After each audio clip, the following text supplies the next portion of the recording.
Hi there, Capricorn! Welcome new subscribers. My name is Yan. Returning Istambuyers, thank you sa inyo walang sawang love and support for me, Puyaters. Thank you so much. Kung hindi niyo pa sa mga base, meron pa tayong isa pang channel, link down below lang sa ating description box for more collective readings for all signs. Pwede rin kayong tumambay there, here and there, kahit magpabalik-balik. Yan, pwedeng-pwede niyong gawin iyan. No? Pero syempre, tandaan ninyo, lahat ng gender dito by lalaki LGBT. Lahat ay welcome. And of course, cross-watchers ni Capricorn, welcome ka rin. May Capricorn placements sa natal/birth chart, welcome din kayo. Babae, lalaki, LGBT, lahat ay welcome. At yun nga, no, possible mag-switch ang roles.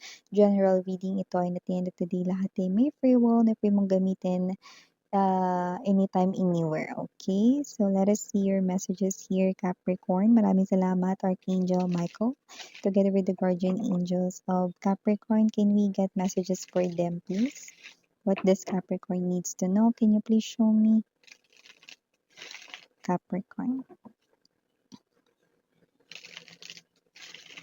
Capricorn. Okay, so Cups, let us see your messages here. So you do have here the energy of Star. The Five of Coins. The Five of Swords. Three of Wands. Ace of Wands. Lovers. Bottom of the deck. Judgment. Ace of Coins and the Nine of Wands. Oh, maraming imbir na sa'yo dito mga babes, ha? Okay, nakita ko rito marami ritong imbir na sa'yo dahil nakikita ko na magbabago na ang energy mo, especially for the next 3 to 6 months. Bakit anong meron dyan, Miss Yan? Nakita ko kasi, no, na yung iba rito mga tao sa paligid mo, no, na parang pinag-uusapan kayo, no, nakikita ko na pwedeng yung about sa life ninyo ng mga hindi nangyayari, no, nagkaroon na ng dagdag bawas sa kwento, no, yun na pinag-uusapan nila. Pero, for the next 3 to 6 months, may changes, no? Pag-uusapan ka na nila rito, pero with lots of compliments na may halong jealousy or envious feeling. No, ibig sabihin, no, inggit lalo ang mararamdaman nila here for you. So, with the star card energy lumalabas, no, na meron ka ditong wish fulfillment, high chance may kinalaman daw po ito sa pera na talagang mababago rito, no, ang future mo, na gamitin lamang ito ng maigi at maayos, sabi ni Universe, no. So for a lot of you, yung wish fulfillment ay may kinalaman sa money. So pwede yung padaanin ni Universe sa new job, new environment, new career, no? At yung iba naman dito, pag boom ng business, no, or baka mag-business kayo, magiging successful yan. 3 to 6 months ay very significant right in here. Kaya naman, maraming imbir na dito, maraming maiinggit sa iyo. And especially, pagdating rin dito sa love life, akala mo sa pera lang ka swerte. Nakita ko rin dito, Capricorn, na meron ka rin ditong love life, no, at para ito sa nakikita ko na kung matagal ka ng single, no, kagugulatan ng iba, no, ang bago mo ritong magiging karelasyon, no, kaiinggitan, pag-uusapan, no, kung sino yung bagong ka-relationship mo dito dahil mukhang almost perfect siya rito. Pwedeng may itsura or ma-appeal charming. Pwede rin naman itong person na to, no, ay wala ka talaga ritong um, masabi na hindi maganda, like lahat maganda, no? So whatever the case may be, I do see a gentleman with a good heart and with a pretty face na paparating ka iya. Kaya naman wala talagang kaiinggitan, no? May passionate new beginning na nga rito sa love life, tapos may pera pa. Ano ba naman yan?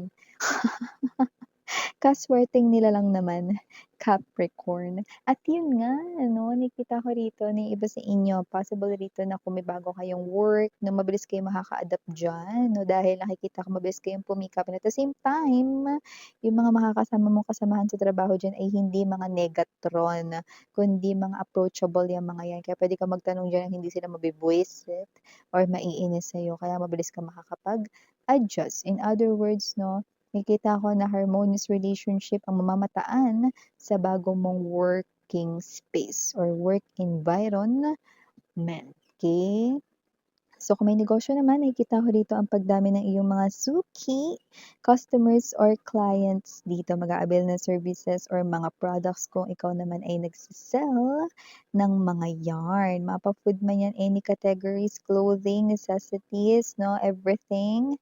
Yan, yung nakikita ko dito. At hindi lang yon, meron pa ditong isang maiinggit. Ang iyong ex rito ay magtatangkang bumalik, no? Susubukan man niyang sumingit, pero wala. Walang mangyayari dahil ang ex mo 'no, ay nakikita ko rito na hanggang ngayon nagsa-spy, nakikibalita sa'yo rito at malalaman niya rin dito ang pag-angat mo pero hindi na siya rito makababalik sa iyong life 'no, pero magtatangka siyang mag-effort. Nine of Wands energy pero mukhang ayaw mo na kasi nakikita ko siya ritong laging, um, what's this, laging rejected 'no or, laging what's this, laging pagoda 'no, yung energy niya. Parang may energy na parang kakapagod naman mag-try bumalik kay Capricorn, parang walang nangyayari, yan 'no. Pero nakikita ko kasi dito okey lang yan kasi parang hindi naman kasi because of love kaya ka babalikan yan, eh.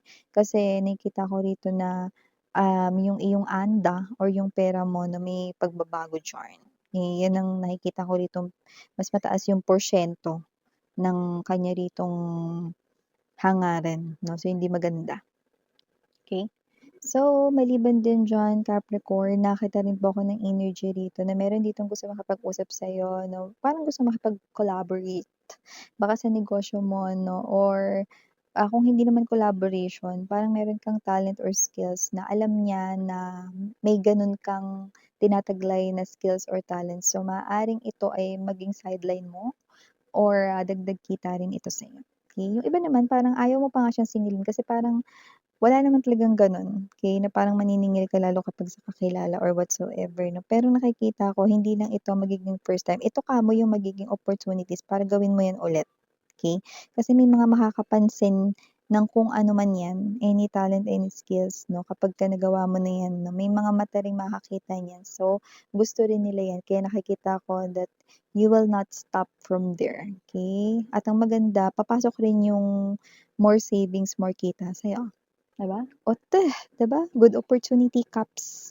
So, maliban diyan may energy rin dito ha, na yung iba sa mga may ka-in relationship diyan, nakikita ko rito 'no, na yung mga parang feeling ninyo malapit na makipaghiwalay yung person ninyo sa inyo, mababago po rito ang kanyang isipan. Hindi dahil uunlad kayo rito 'no, sa inyo ritong kaperahan or babalanse ang inyo ritong money energy, kundi nakikita ko rito 'no, na may mangyayari sa kanya, bagay na magpapa-realize sa kanya rito 'no, na hindi niya kayo dapat iwanan, 'yan. There you go. So, maliban diyan nakita rin ako ng energy rito na maaaring may umaway sa'yo rito Capricorn na pero hayaan mo na lang siya. Ibubunton niya lang kasi sa'yo rito, wala naman siyang personal na galit 'no. Maaari kasing ikaw ang kanyang makausap pagtapos niya itong parang, isip-isipin na kanyang personal na problema 'no or whatever 'no. So, hindi siya sa'yo talaga may problema, pero maaaring madamay ka lang o ikaw ang pagbuntunan niya. Kaya wag mo siyang patulan dahil nakikita ko rito 'no na titigil rin siya agad-agad, you know, mahihimasmasan, hayaan mo lang siya, okey? Sayang na ang energy mo kung makikipagsabatan ka sa kanya, okey?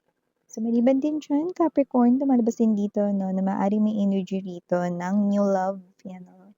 New love para kay collective na iba na naman ba yung Miss yan kasi sinabi mo kanina? Yes, iba na naman 'to 'no, new love pa din, okey? Pero maaaring new love naman para sa ibang mga Caps na watching. Etong new love na 'to wala pa sa buhay niyo. Etong new love na 'to ay nakikita ko na konektado na sa isa sa mga malalapit sa buhay ninyo. At kung sino man 'tong energy na 'to na maaaring makilala mo siya 'no, within 2 weeks, earliest time possible. Pero yung iba maaaring 2 weeks onwards 'no, puwedeng next month 'no, 'yan. So, whatever the case may be, just take only what resonates. Kamusta naman ang ugali niya Miss 'yan? Medyo may pagkakonti lang siyang seloso or selosa 'no, pero okey naman. Hindi ko naman nakikitang masasakal ka sa relationship if ever na magkamabutihan kayo, okey? Maganda yung konting selosan. 'Yan ang nagpapatingkad ng relationship, 'di ba? So, hindi siya yung energy ng sobrang seloso or sobrang selosa na to the point na nakakasakal or mapanakit. Hindi siya gano'n, okey? So, maliban din diyan, Capricorn, nakakita rin ako dito ng energy 'no, na maaaring meron ditong, person 'no, na hangaan mo 'no. Hindi mo siya yung mamahalin or whatever na pero parang gusto mo maging kagaya niya, sana maging kagaya ko siya.